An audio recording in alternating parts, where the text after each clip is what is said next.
Hello, my name's Ed White. I know very little about trains and not a great deal about garden railways. This video is about my various attempts and my misadventures to try and build a garden railway. My interest in garden railway was first sparked in about 2008 at the Great Dorset Steam Fair, where I saw a stallholder selling a little Aristocraft starter set, an 040. I'd never seen anything like it in my life and was quite taken by it at the time. The set came with a small circle of track and I think a couple of carriages or something, but I rapidly decided that I needed a lot more rolling stock and a greater track length, and that's where life started in terms of the garden railway.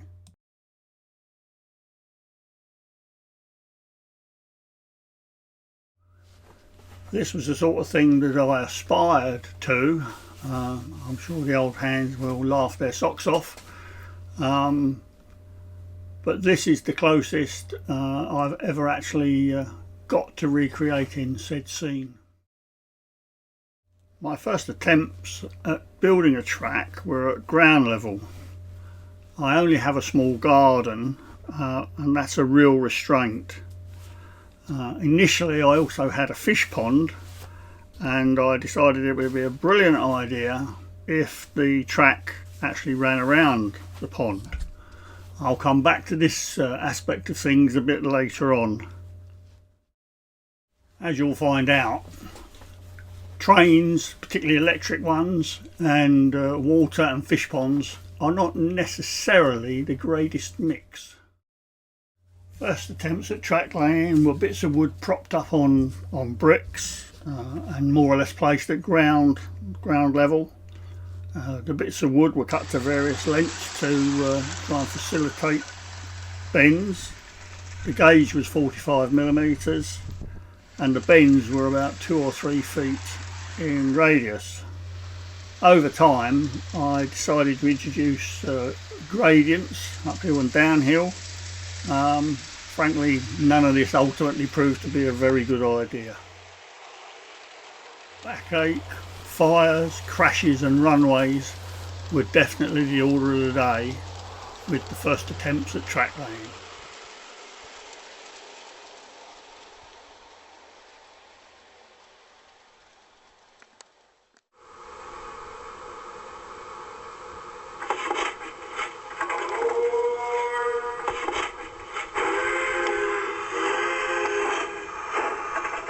I had an early flirtation with track power and digital controlled locomotives, mostly because of the sound effects, which are really quite good.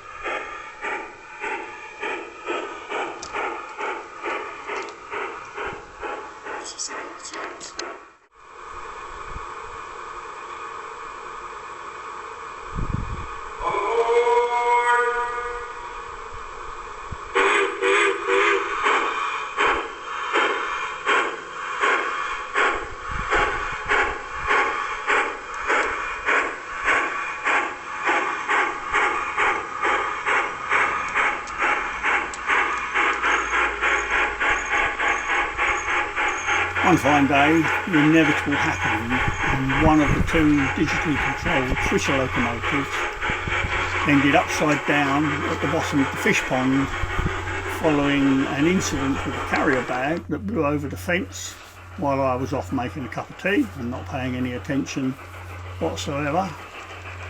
The event was compounded by the fact that one of these two locomotives was bought for me by my wife as a present, and of course that's the one that ended up in the pond. I was able ultimately to replace the components and get it running again.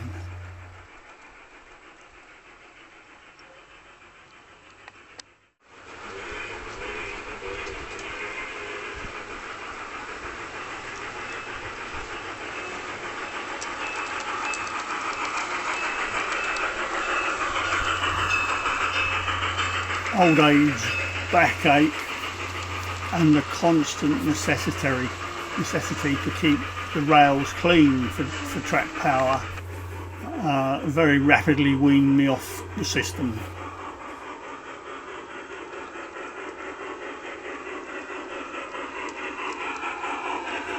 The next couple of clips are a classic example of how not to go about things. A concreted in tunnel portal at the end of a fairly steep gradient with some sharp bends resulted in quite an accident, really. Not this particular locomotive, but a live steamer coming in the other direction got out of control with a fair lick of speed, and gently rotated itself around the, as you look at it, the left hand rail, with the effect that the smoke box slammed into the immovable portal and smashed the boiler back in the frames by at least a 1/16 of an inch. It didn't run after that. Nothing I couldn't rebuild, but I decided in future I really didn't want that to happen.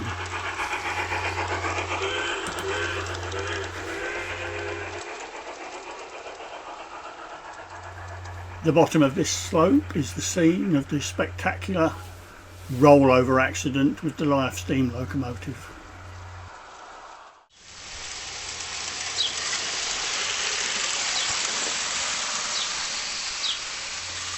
The next couple of clips show the first live steam locomotive I scratch built. It's a project locomotive, an excellent design by Ron Porter and Bob Hines. Thoroughly commend it. Wonderful locomotive, runs really well. But as you'll see, and particularly when it's new, it could get up a fair lick of speed. And it was shortly after this clip, it was this locomotive that actually slammed into the concrete portal I was just talking about when I was foolish enough to put it on that downgrade that you can see there, and it went straight into that concrete portal, and took a month or two to rebuild it and get it back in shape.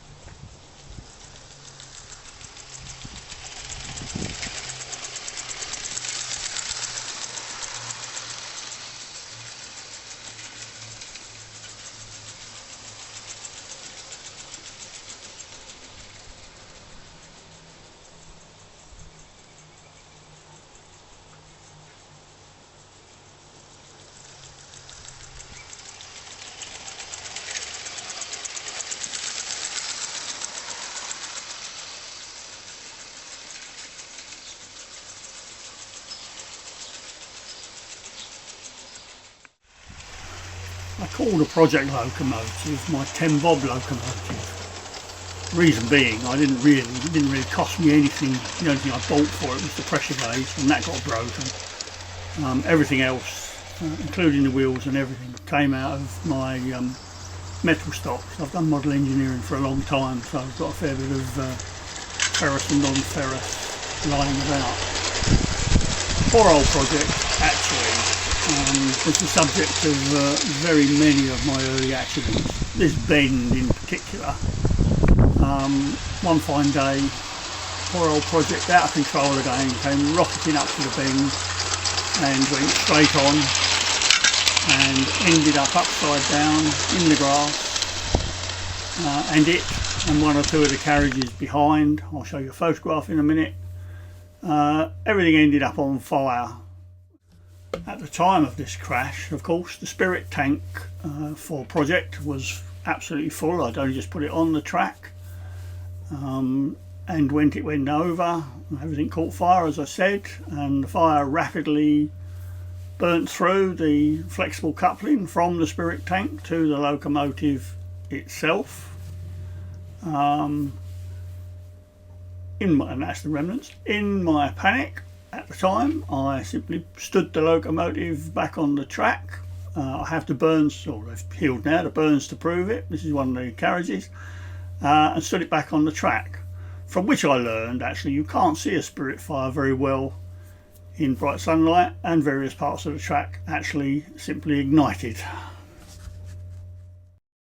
One of the many short sections of track that actually cause fires, the sleepers that go up. I also learned that once they're on fire, a plastic carriage is actually extremely difficult to extinguish. And at such times, in fact, a fish pond is a very useful device for throwing things into, and yes, after a bit of therapy, the fish were all right. And so, after all this fuss and excitement over a number of years, in 2011 I decided that enough was enough and the railway would have to come off the deck and be elevated. And here you can see some initial shots of the early stages. I must apologise actually, you might have spotted that at this stage of the video my voice has changed a bit.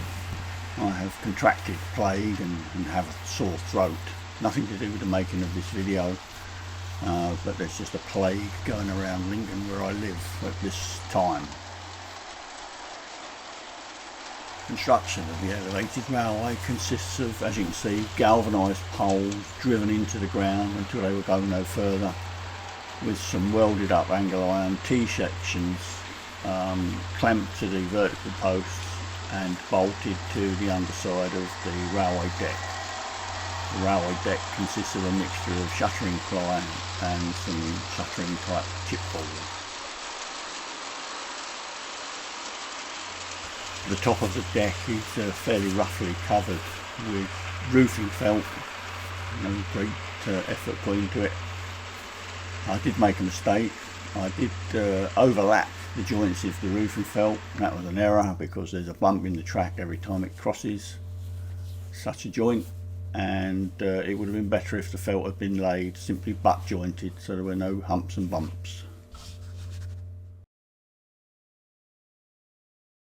As you can see, everything I do is rather rough and ready. I created a sort of steaming bay area where the fires in the live steamers, which I prefer, can be lit. There's a rough and ready sort of turntable arrangement which enables live steam stock to be moved from the lighting up bays to the main line.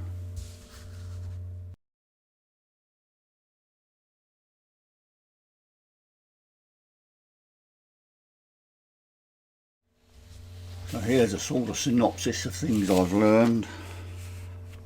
All track and track bed needs constant maintenance once or twice a year, particularly the rails where you get temperature differences of sort of around 40 degrees I would think, summer to winter, and that causes definite movement problems. You do have to keep an eye on the elevated baseboard as well, because if water gets in it will and does rot. I probably should have used better materials, but what I bought was dirt cheap, so not the best.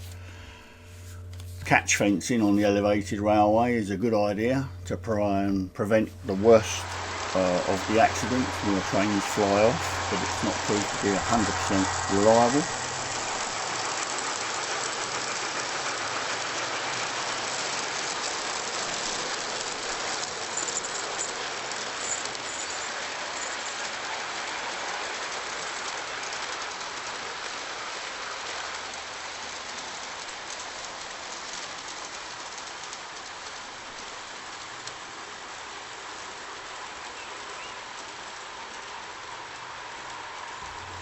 I do prefer to scratch build most of my locomotives these days, and in that context I do prefer spirit firing, although I have built some gas fired ones. I've certainly learned that, as I mentioned before, you can't really see a spirit fire very easily in bright sunlight, and I've got holes in my clothes to prove it, although the burns have healed up, I'm pleased to say.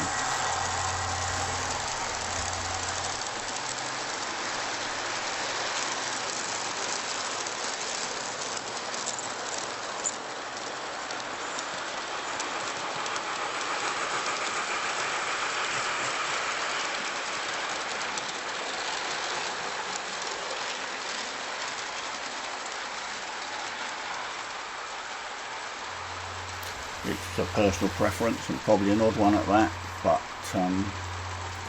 I don't really favour radio control of my live steam locomotives. I do have one radio controlled job, but I much prefer the ones where you have to attend to matters yourself and run around after them, generally get into all sorts of problems, but I find that much more enjoyable.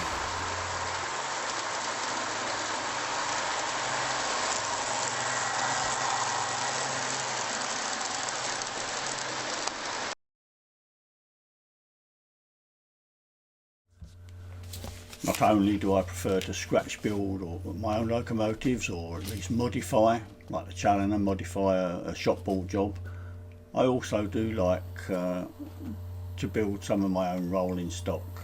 And in these clips you can see a rake of Penryn slate wagons that I just knocked up from brass. Didn't take very long at all actually, and they're only primed. I didn't even put a top coat of paint on them, but I think anyway they do look the part. They're a bit rough and ready, but if you looked at the originals, so were they.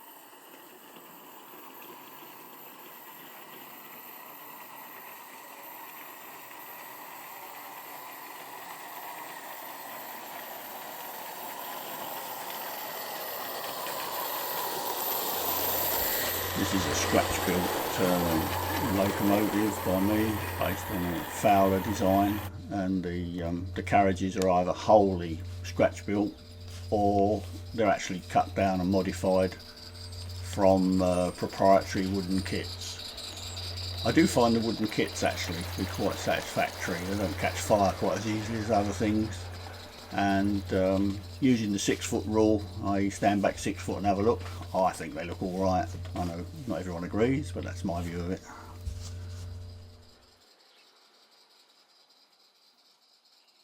I have removed all shop bolt points. They were too sharp, caused me endless trouble, and all my points are now homemade, and the vast majority of them are actually made on the tracking place. I don't even use drawings and bend up bits of rail, pin it down and alter it until they work. Not very professional, but there you go.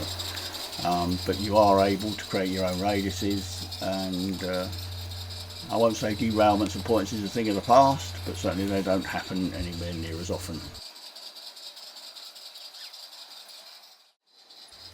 I know some purists seem to get very stressed about appearance and cosmetics and scale and all that sort of thing. Frankly, as you can tell, it doesn't bother me in the least. I think the hobby is there to be enjoyed, and if it suits me, that's good enough.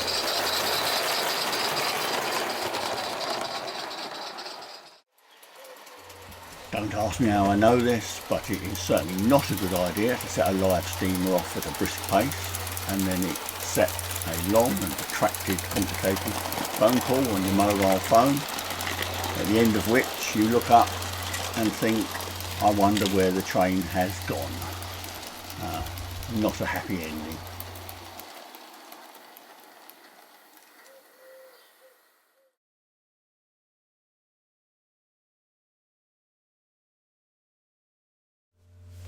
Am I happy with the railway? Well, no, not entirely. Is it finished? No, definitely not. And in spite of my earlier comments about gradients and things, I'm currently scratch building a little locomotive based on the Darjeeling B class.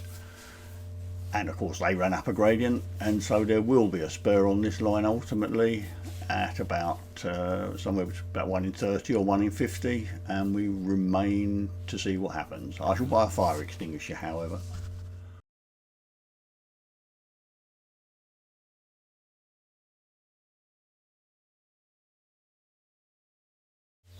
This baby Blackbird has literally just within minutes fledged from its nest in a bush above the railway.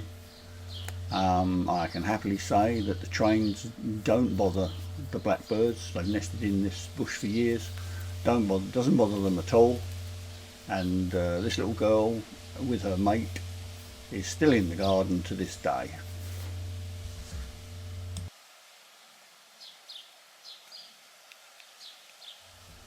Lots of trains were harmed in the making of this video, as was I, but I can happily report that no third parties came to any harm.